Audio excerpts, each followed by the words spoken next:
సాధనకు నిర్లక్ష్యం విషంతో సమానం. కాబట్టి దానిని ఏ విధంగానైనా సరే వదులుకోవాలి.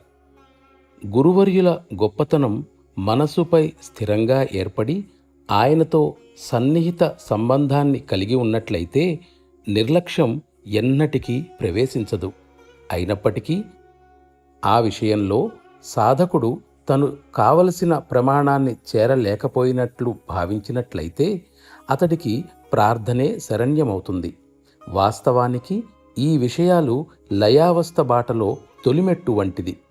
అందులో తగినంతగా పురోగమించినప్పుడు పతనం చెందే అవకాశం చాలా వరకు తగ్గుతుంది. పతనాన్ని నివారించటానికి ఫలప్రదమైన ఏకైక సాధనము గురువు రూపంపై ధ్యానం చేయటం.